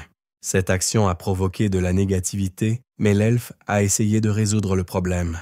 Tournant la lame dans ses mains, Ciri avança hardiment. L'homme serrait fermement la poignée de son épée. Ciri a immédiatement pointé son arme vers l'avant, disant que ce n'était pas un problème. Cet acte a rendu les gars très en colère. Le propriétaire s'est tourné vers Talcata, disant qu'il était temps pour lui de se mettre au travail. L'ennemi massif s'est avancé. Il n'a rien nié et n'a pas résisté. Ciri et le guerrier étaient sous le choc. Ils restèrent silencieux et observèrent la situation. Devant eux se tenait un guerrier orc qui était sur le point d'attraper l'elfe. Il se sentait désolé, mais il ne pouvait pas aller contre le destin. Les capacités de Ciri sont bien supérieures à celles des humains. Talcata s'est précipité vers Ciri. Le propriétaire a crié qu'il avait besoin d'elle saine et sauve. L'épée de l'orc était proche du visage de l'elfe, mais elle la bloqua. Soudain, la lame rebondit et se dirigea dans l'autre direction. Et puis, un autre coup est arrivé, mais cette fois par derrière, Ciri a pu l'esquiver. Le guerrier a essayé de vaincre son adversaire et de remplir son devoir envers son maître. La fille était un peu perplexe devant la force de ce guerrier orc. En l'approchant, elle dit que cela ne valait pas la peine de laisser le sabre dans la pièce. En sautant sur la montagne, elle a réussi à contourner Talcata et à éviter d'être touchée. Le propriétaire était furieux que l'orc n'ait jamais attrapé l'elfe. En regardant au loin, Talcata réalisa qu'il se passerait probablement de dîner aujourd'hui. L'orc s'est jeté sur Ciri avec une telle vitesse que l'asphalte sous ses pieds a commencé à se fissurer. Il regardait sa cible avec beaucoup de haine. La fille regarda également le guerrier orc. Il était littéralement à quelques pas d'attraper Ciri. Malgré sa peur et ses risques, elle a également lancé l'attaque. Cette action a choqué Talcata. Il ne s'attendait pas à une telle tournure des événements. Sans réfléchir à deux fois, l'orc pointa sa lame directement sur Ciri. On pouvait remarquer que l'arme était sur le point de toucher le visage de la jeune fille. Elphika regarda à travers la lame. L'orc était agité par le fait que Ciri ne voulait pas esquiver la lame. Ce moment dissipa la vigilance de Talcata et l'héroïne était déjà à un pas du coup. Le sourire apparut lentement. La lame a touché le corps. Ciri a immédiatement balancé sa lame et a attaqué l'orc. Talcata ne comprenait pas comment cela était arrivé, car il avait presque détruit l'elfe. Une voix derrière elle lui demanda si elle pouvait bloquer les poignards volants. Cylane a crié qu'elle comptait beaucoup sur Ciri. Le propriétaire était furieux que le guerrier aide l'elfe. Il s'est donc jeté sur la jeune fille et lui a lancé son couteau. Cette action a rendu Ciri très en colère et elle s'est immédiatement impliquée. Elle a réagi immédiatement et était prête à recevoir le poignard volant. À ce moment, le guerrier demanda au grand Philanès de battre comme il se doit les contrevenants. Ciri se tourna vers les semis dans un état d'alarme. Le propriétaire regardait également au loin avec peur. Devant ces hommes apparut l'esprit du grand Philanès, qui vint à la demande. Quelques secondes plus tard, le palais était entouré d'explosions et de poussière. Cylane a dit qu'elle pouvait encore gagner du temps, il devait donc s'échapper. Attrapant son partenaire par le chemisier, Ciri voulait lui montrer quelque chose. Il y avait une lame posée sur l'asphalte que l'héroïne lança au loin d'un coup de pied. La lame s'est plantée directement dans l'asphalte, ce qui a contribué à la façon dont Ciri a monté les escaliers. Tenant Cylane dans ses mains, elle repoussa la lame et sauta. Protégeant son partenaire des éclats d'obus, Ciri s'est écrasé dans l'une des fenêtres du palais. Le maître a ordonné à Talcata de courir après les filles le plus vite possible. Un étranger est arrivé par derrière, se moquant d'eux pour avoir perdu contre un esclave. Considérant que Talcata, un guerrier orc vétéran, était toujours à côté de lui, Sœur Lantas a décidé d'intervenir dans leur cas. Le propriétaire a montré le chemin où Ciri était allée. L'homme a immédiatement sauté sur la montagne pour ne pas perdre la trace de l'elfe. Seule une petite silhouette de l'Antas restait dans la fenêtre. Il regarda silencieusement au loin, notamment vers la fenêtre où le chef avait sauté. Il a été surpris de voir à quelle hauteur le monsieur était capable de sauter. Telle était sa capacité, mais l'Antas perdit la trace de l'elfe. Il a décidé de ne pas s'énerver et de jouer à cache-cache avec eux. Les filles ont essayé de trouver un abri le plus rapidement possible. Silan a suggéré de retourner dans la salle pour récupérer du matériel. Même s'il y aura du monde, c'est toujours mieux que de s'enfuir avec juste un poignard. L'elfe pensait que Silan était un enfant ordinaire et insouciant. Soudain, l'un des visiteurs du palais sortit de la pièce. Mais Ciri a immédiatement réagi et après quelques secondes, elle était déjà au-dessus de lui. Elle a frappé le gars au visage avec force et assurance. Silan a crié qu'il n'avait pas le temps de s'habiller tranquillement, alors ils ont dû courir. Le partenaire a fait appel à Philanance pour effacer leurs traces et les protéger du danger. Sœur Lantas marchait dans les couloirs du palais à ce moment-là. Lanta est un épéiste qui a atteint une maîtrise incroyable dans son art et a éveillé une aura. Il fut surpris par le fait que cet enfant possédait une capacité qui effaçait la présence. Après avoir enfoncé la porte de la pièce, il n'y trouva personne. En regardant par la fenêtre, il s'est rendu compte que les filles s'étaient enfuies. À ce moment-là, le propriétaire était dans la pièce et ne pouvait pas croire que les scélérats s'étaient échappés. Sœur Lantas répondit qu'ils n'avaient pas pu aller bien loin et qu'il fallait donc lâcher les chiens. C'est le soir et nos héroïnes traversent le pont en courant. Cyrus a dit qu'il serait préférable de se perdre dans les rues, mais Silan répondit qu'il devrait essayer d'éviter les gens. Elle ne voulait pas y retourner, car le patron la rattraperait. L'héroïne a crié que si Rifen avait été avec eux, tout aurait été résolu. Ils doivent donc le retrouver à tout prix. Invoquant Philanance, elle lui demanda que sa protection leur accorde le fil du destin jusqu'à ce qu'ils soient réunis. Carrefour du destin. L'amour transforme la coïncidence en destin. Cela pourrait être une coïncidence avec une probabilité proche de l'inévitabilité. À l'origine, c'était un sort sacré pour réunir les couples. Silan a dit qu'elle n'avait vu que l'elfe Lelsia, mais qu'elle n'était pas à la hauteur de Ciri. Elle avait l'impression de parler à une personne, pas à un esclave. Les filles ont finalement atteint l'endroit où elles allaient. Soudain, ils se retournèrent brusquement. Parmi les structures brisées se tenait Sœur Lantas. Ciri écarta les bras et cria que ce n'était pas M. Riefenhardt. Souriant sournoisement, l'homme dit qu'ils avaient été pris. En s'approchant, il n'a pas conseillé aux enfants de s'enfuir. Il ne leur restait qu'une seule option, vaincre le maître et sortir de cet endroit. Peu importe les efforts de Cyrus, vaincre un ennemi aussi puissant ne sera pas facile. Lantas a remarqué que l'héroïne n'était pas une débutante, mais une combattante talentueuse.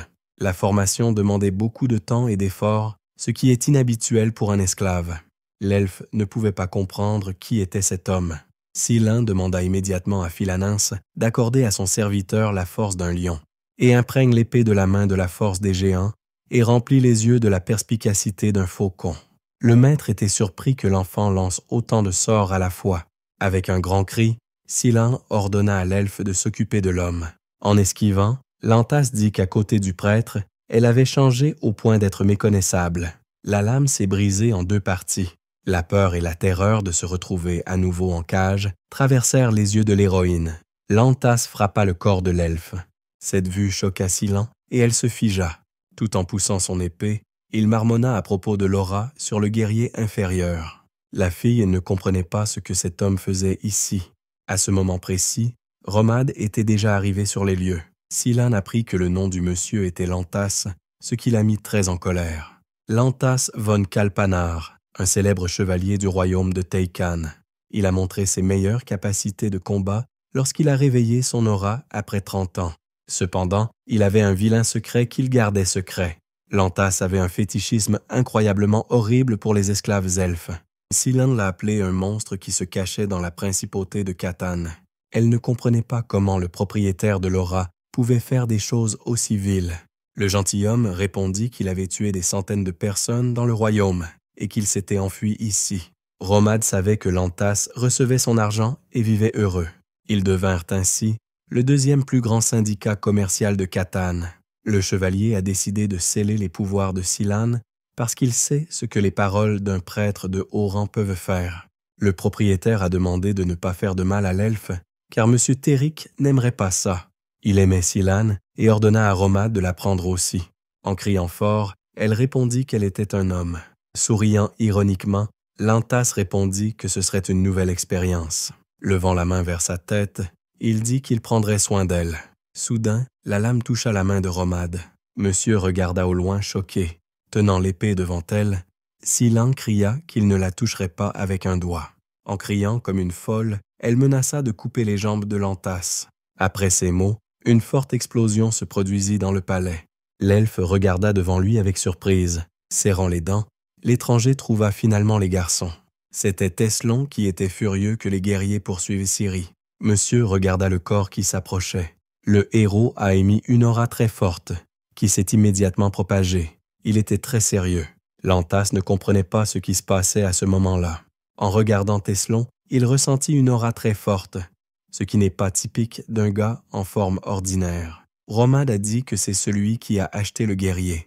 Les entrailles de Lantas hurlèrent de danger à sa simple vue, et pourtant on le traitait d'enfant. Étant donné que le propriétaire de l'aura ne peut pas ressentir son niveau, cela signifie qu'il la possède également.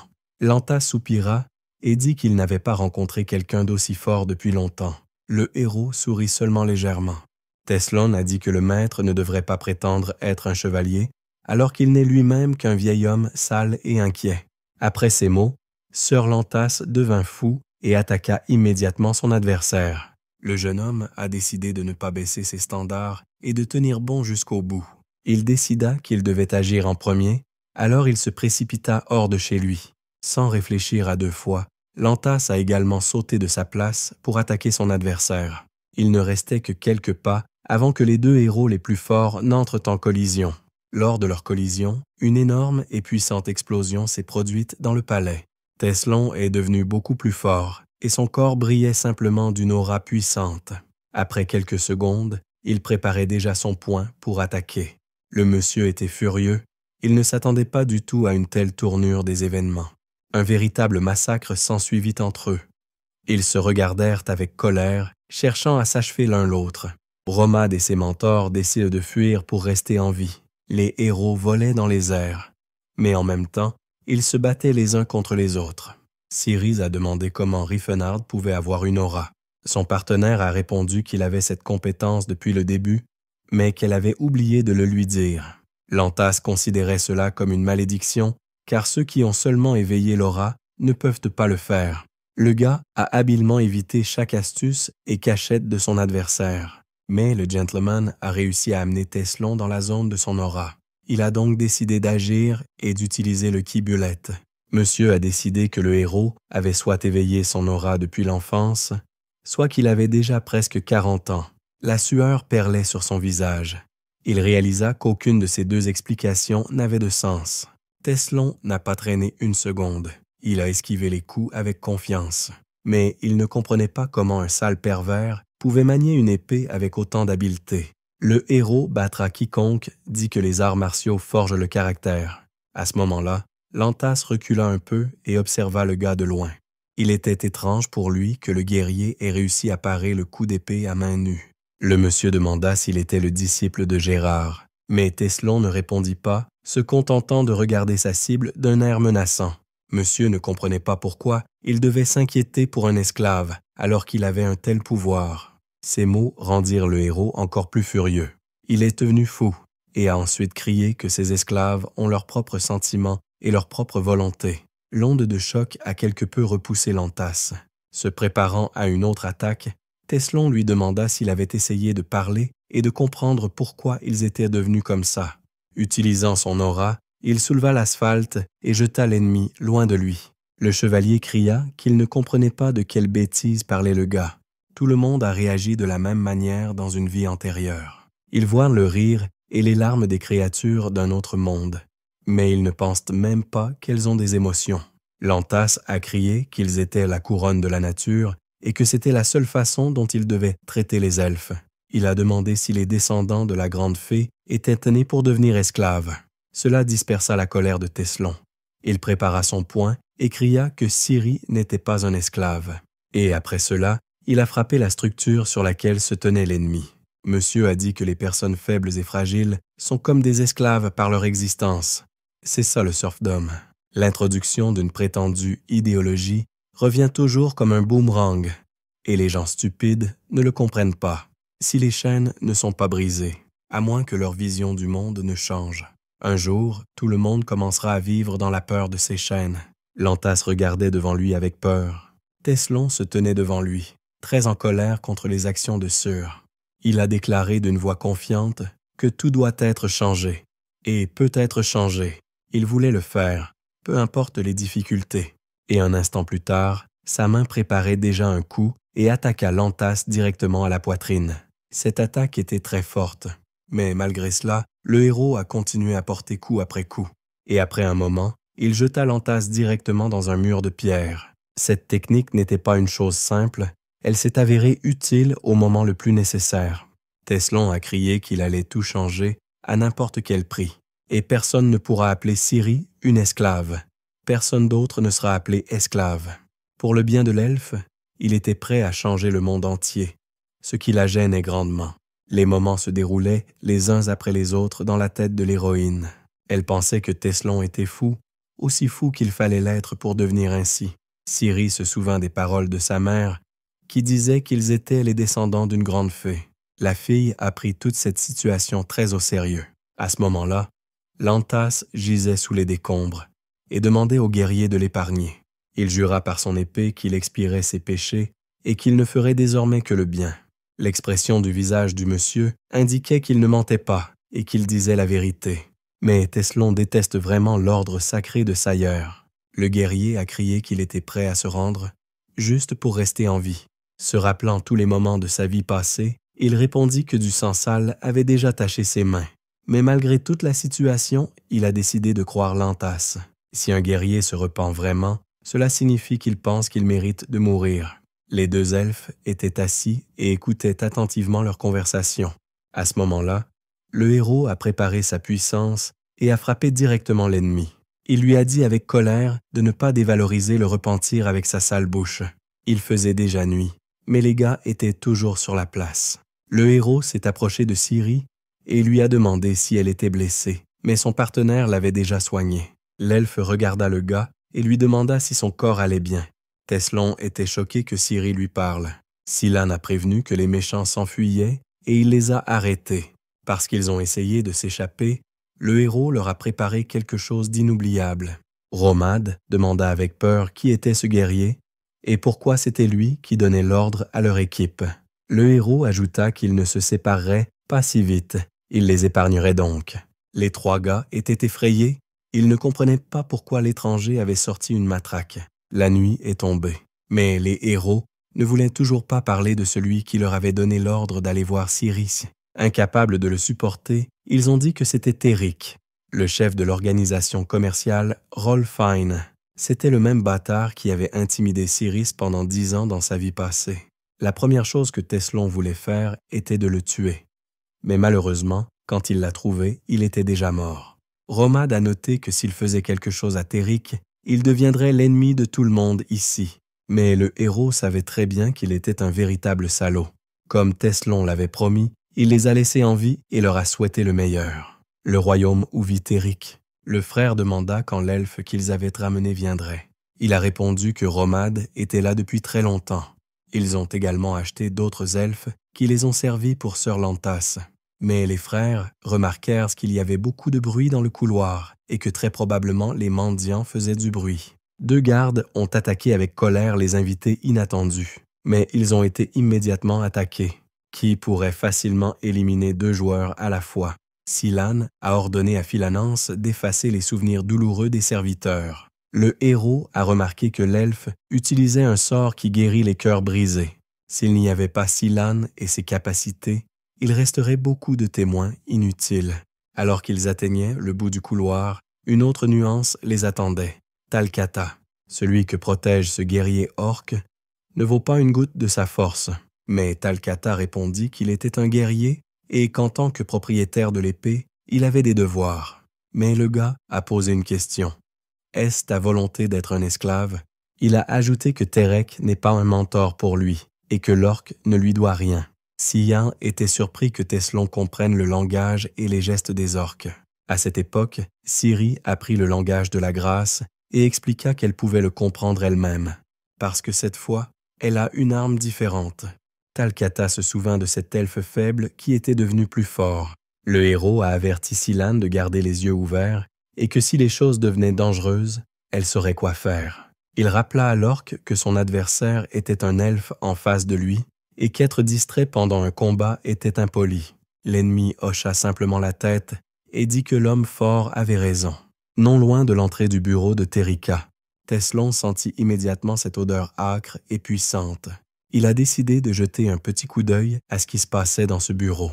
Mais ce que le héros a vu l'a laissé complètement sous le choc. C'était une scène désagréable à voir, et il y avait des taches de sang visibles sur les murs. Téric et son frère étaient scandalisés que leur processus ait été interrompu par un inconnu. Ils ne comprenaient pas comment il avait réussi à entrer ici et pourquoi personne ne l'avait arrêté. Tesselon marmonna seulement qu'il avait vu beaucoup de saleté, mais il ne pourra pas pardonner un tel acte que le héros vient de voir. Il y avait un bol dans la pièce qui dissipait la mauvaise odeur. Térec était en état de choc. Il ne comprenait pas comment l'étranger avait pu entrer ici. Tesselon baissa les yeux. Le corps sans vie d'un elfe gisait sur le sol. Et à droite, il y en a un autre exactement pareil. Il ne comprenait pas pourquoi il y avait si peu de gens dans leur monde qui méritaient vraiment la vie. Les garçons étaient sérieusement effrayés et ont commencé à appeler Talcat à l'aide. Térec s'est approché de lui et lui a demandé ce que voulait l'invité. Ils étaient prêts à lui donner de l'argent. Eh bien, où le marché? L'homme impudent a supposé que c'était l'œuvre du syndicat Taoban. Il a juré sur le nom de Rolfan qu'il pourrait doubler la somme que les garçons avaient donnée. Lors de la préparation de l'attaque, Tesselon a déclaré que Térec n'avait pas changé depuis. Il y a eu un coup très fort et très fort. À partir de là, le scélérat se mit à pleurer et à mordre. Il ne comprenait pas pourquoi l'étranger agissait ainsi. Le saisissant par les cheveux, le héros lui cria de ne pas toucher Ciri avec le doigt. Après tout, avec ses mains, Térec l'a souillé, lui a donné des coups de pied. Il est même difficile de décrire ce qu'il lui a fait. Il voulait que l'homme impudent ressente ce que ressentèrent les gens morts à cause de lui. Le frère a pointé du doigt l'invité et a dit qu'il était un méchant parce qu'il avait tué Térec. Mais dès que Tesselon l'a mentionné, il a immédiatement commencé à crier et à dire qu'il n'y avait aucune raison de lui faire des reproches. Ciri et Silan se tenaient derrière la porte et écoutèrent leur conversation. Ils regardèrent le corps sans vie de Térec gisant sur le sol. L'elfe a dit que c'était très cruel, mais le héros répondit que ces salauds méritaient une punition pire. Mais Silan était habitué à cela, car il passait beaucoup de temps à voyager. Ciri a pris soin de Talcat sans l'aide de son partenaire. Après avoir examiné l'orque, il conclut qu'il était toujours en vie, mais qu'il respirait faiblement. Soudain, le deuxième scélérat a crié cela. Ciri est le guerrier qui l'a ramené. Ils remarquèrent que tous les elfes étaient essoufflés. L'héroïne a sorti son épée, disant que sa vie était trop bon marché pour payer l'âme de l'enfant. C'est le moins que Ciri puisse faire. Des gémissements rauques et douloureux résonnèrent dans la pièce. Il commença à toucher l'autre elfe et à implorer sa pitié. Mais cette action n'a fait que révéler davantage la haine de Ciri. Elle lui a ordonné de retirer immédiatement ses mains sales et de ne plus la toucher. Tesselon regarda toute la situation de l'extérieur avec tristesse. Forêt sombre, hiver, un feu lumineux parmi les sapins. Les orques et les elfes étaient assis près du feu. Il y avait 7 elfes et 9 orques, et ils étaient tous des esclaves d'ici. Silan a déclaré que c'était un ratio homme-femme assez extrême. Eh bien, les elfes mâles et les orques femelles ne sont pas très populaires dans leur région. L'héroïne a répété les mots que Tesselon a prononcés lors du combat avec Lantas. Soudain, Tesselon est apparu par derrière et lui a demandé pardon pour son retard. Il emporta avec lui le contrat d'esclavage et le sceau de la tête de Rolfine. Le gars l'a sorti du coffre-fort de la chambre. Silan considérait cet acte comme tout à fait barbare. Soudain, le héros s'est trompé par inadvertance sur son âge et s'est immédiatement détourné. Son partenaire lui a demandé à quoi cela servait et Tesselon a décidé de ne pas hésiter et de le montrer. Il se tourna vers les elfes et dit qu'il leur accorderait la liberté. Tout le monde autour de nous a commencé à se regarder et à parler du mot « liberté ». Le héros n'avait aucune intention de vendre les elfes à quelqu'un d'autre ou de les échanger. Sian pensait qu'il voulait abandonner sa vie de voyageur et se poser, mais il décida de mettre le sceau de Rolfheim et alors plus rien ne les menacerait. Il aimerait laisser partir tous les garçons, mais ce serait comme les laisser mourir. La capitale de la ville. Château. Tesslon a traîné ses gars dans un endroit sûr. Il voulait que Sivolt prenne bien soin d'eux. Le héros a promis des nouvelles intéressantes, mais lui seul doit découvrir toute la vérité. Il était effrayé par le fait que lui seul était au courant de cet incident. Pour commencer, Tesslon a décidé de donner à Sivolt 100 zlotys pour prendre soin des invités. Il avait un endroit à la périphérie de Zeppelin. Personne ne saurait si le chef y laissait les esclaves. Il était important pour le héros que personne ne puisse les toucher, même avec un doigt. Il a également demandé à Sivolt de donner une formation aux garçons. Langue et nombres, comptabilité, histoire, philosophie, médecine et guérison.